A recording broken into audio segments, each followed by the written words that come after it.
नमस्कार, capital TV में आपका स्वागत है और मैं आपके साथ प्रिया बिस्ट। अब वक्त हो चला है ऐसे मुद्दों पर विस्तार से बात करने का जो जनता, राज्य, देश और पूरी दुनिया पर असर डालते हैं। उत्तर प्रदेश में इन दिनों सियासी पारा हाई है। क्यों? क्योंकि 10 सीटों पर उपचुनाव होने हैं और इसको लेकर बीजेपी और समाजवादी पार्टी आमने सामने है। हर रोज नया दांव चला जा रहा है, तो वहीं कांग्रेस पर भी सबकी नजरें टिकी है। एक तरफ अखिलेश यादव सीएम योगी को जमकर एक के बाद एक मुद्दों पर घेर रहे हैं, तो दूसरी तरफ कांग्रेस के आगे उन्हें समझौता करना पड़ रहा है। राहुल गांधी ने अखिलेश यादव की टेंशन बढ़ा दी है। तो क्या कुछ चल रहा है यूपी के राजनीतिक मैदान में, चलिए सब कुछ आपको बताते हैं।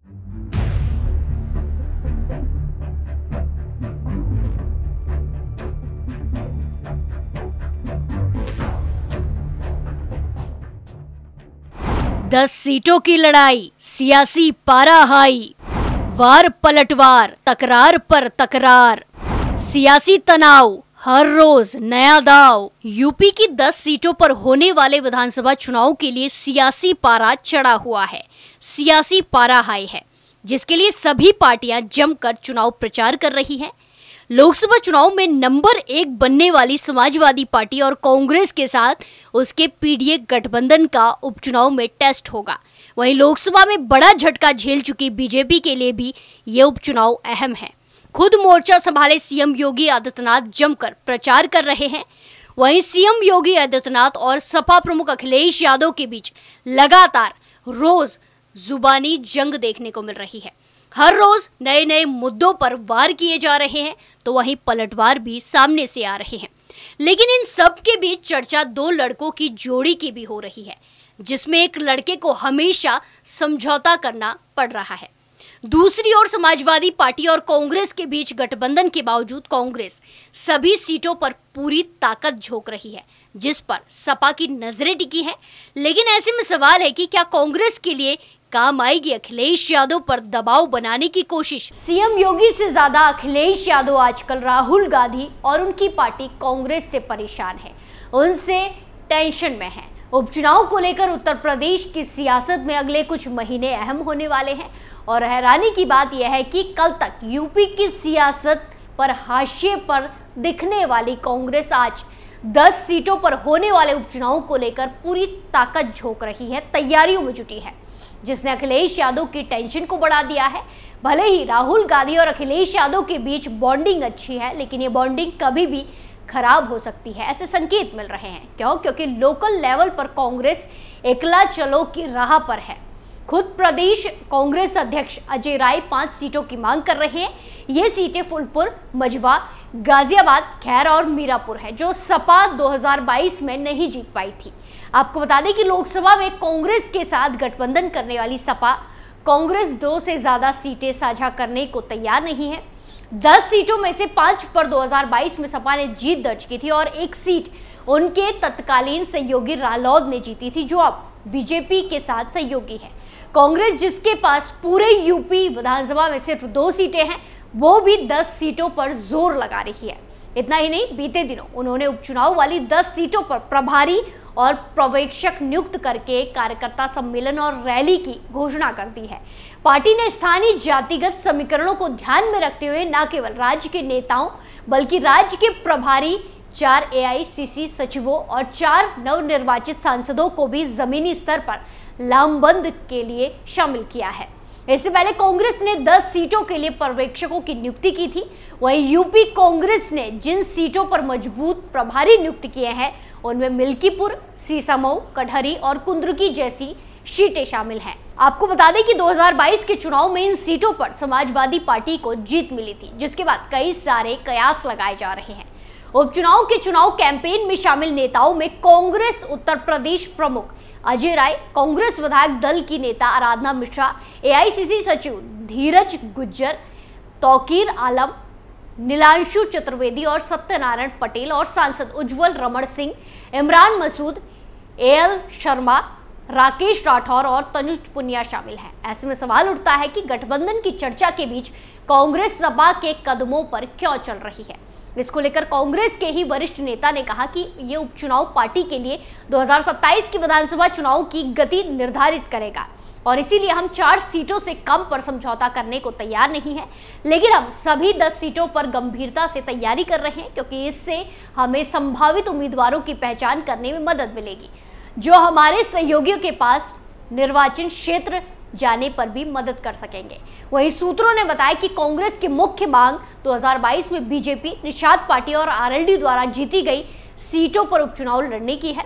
कांग्रेस के नेताओं ने स्वीकार किया है कि लोकसभा चुनाव में जमीनी स्तर पर लामबंदी के लिए कांग्रेस सपा पर निर्भर थी, लेकिन उनका कहना है कि नतीजों के बाद पार्टी में काफी उत्साह है और वो किसी भी स्थिति के लिए अपने नेटवर्क को फिर से खड़ा करना चाहती है। पार्टी के एक नेता के अनुसार कांग्रेस 4 सीटों से कम पर सहमत नहीं होगी और अगर ऐसा नहीं हुआ तो कांग्रेस अकेले ही चुनाव लड़ेगी। तो वहीं इसको दबाव की रणनीति के तौर पर भी देखा जा रहा है, क्योंकि लोकसभा के रिजल्ट से अखिलेश यादव काफी खुश है और वो पार्टी का कद बढ़ाना चाहते हैं, लेकिन कांग्रेस ने अखिलेश यादव की उन उम्मीदों पर पानी फेर दिया है। पहले मध्य प्रदेश और फिर हरियाणा में कांग्रेस ने सपा को एक भी सीट नहीं देकर ये संदेश दिया है कि उसके लिए समाजवादी पार्टी उत्तर प्रदेश के बाहर मायने नहीं रखती। ऐसा ही कुछ महाराष्ट्र में भी देखने को मिल रहा है, जहां कांग्रेस के सहारे सपा दूसरे राज्यों में अपनी ताकत बढ़ाने की कोशिश कर रही थी, तो कांग्रेस ने उस कोशिश को नाकाम कर दिया है। और दूसरी तरफ कांग्रेस यूपी में 4 सीटें मांगकर सपा पर दबाव बना रही है, जिसने सपा प्रमुख की टेंशन को बढ़ा दिया है। यूपी उपचुनाव में समाजवादी पार्टी और कांग्रेस के बीच गठबंधन होगा या नहीं, संभावनाएं क्या बन रही हैं, आखिर पेच कहां फंस रहा है, इन सब घटनाक्रम को देखते हुए ऐसे ही कई सारे सवाल घूम रहे हैं। ऐसे में सबकी नजर इसी पर है कि यूपी में सीट बंटवारे के लिए राहुल गांधी और अखिलेश यादव के बीच क्या फैसला होगा और फैसले के बाद क्या समीकरण रहते हैं, ये देखना भी दिलचस्प होगा। वहीं आपको बता दें कि पहले भी कई बार सपा और कांग्रेस के बीच समीकरण में बदलाव देखने को मिले हैं। पहले भी समाजवादी पार्टी और कांग्रेस के बीच समीकरण समय समय पर बदलते रहे हैं। कांग्रेस 1989 से यूपी की सत्ता में नहीं है। सपा केंद्र में कांग्रेस का और कांग्रेस राज्य में साथ देती रही है, लेकिन दोनों मिलकर 2017 से पहले कभी चुनाव नहीं लड़े, ना ही एक दूसरे की सरकार में कभी शामिल रहे। आपको बता दें कि मुलायम सिंह यादव हमेशा तीसरे मोर्चे के समर्थक रहे थे। तीसरे मोर्चे की सरकार में भी वो देश के रक्षा मंत्री भी बने थे। 2017 में अखिलेश यादव ने कांग्रेस के साथ समझौता किया था। इसके बावजूद कई सीटों पर कांग्रेस और सपा दोनों के प्रत्याशी मैदान में आ गए थे। कांग्रेस 114 सीटों पर चुनाव लड़ी और 7 सीटों पर जीत हासिल की थी। समाजवादी पार्टी ने 311 सीटों पर चुनाव लड़ा और 47 सीटों पर जीत हासिल की। यानी समझौते के बावजूद कम से कम 22 सीटें ऐसी थी जहां सपा और कांग्रेस के प्रत्याशी आमने सामने थे। चुनाव हारने के बाद सपा कांग्रेस का गठबंधन टूट गया। लंबे समय तक दोनों एक दूसरे पर वार करते रहे, हमले करते रहे, लेकिन 2019 के चुनाव में सपा और बसपा का गठबंधन हुआ। ये गठबंधन भी फेल हो गया। 2022 के चुनाव में सपा ने छोटे दलों के साथ समझौता कर लिया। इसमें आरएलडी, सुभासपा और अपना दल कामेरावादी के साथ मिलकर चुनाव लड़ा गया।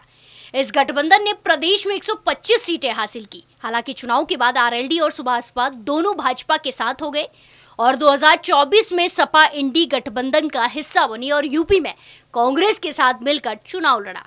उसे अप्रत्याशित सफलता भी हाथ लगी।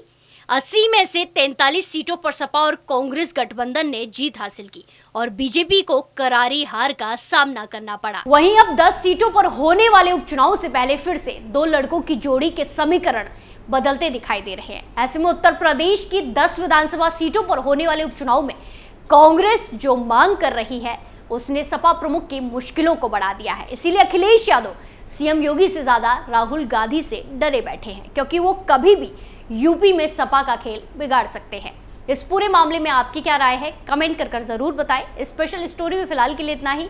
फिर पेश होंगे नए मुद्दे के साथ। बाकी तमाम खबरों के लिए देखते रहिए कैपिटल टीवी उत्तर प्रदेश। नमस्कार।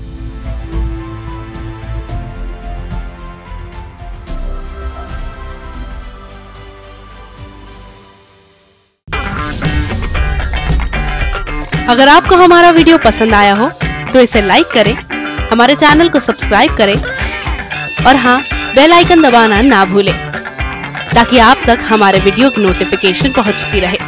आप अपना सुझाव हमें कमेंट बॉक्स में दे सकते हैं। हमारे साथ जुड़ने के लिए शुक्रिया।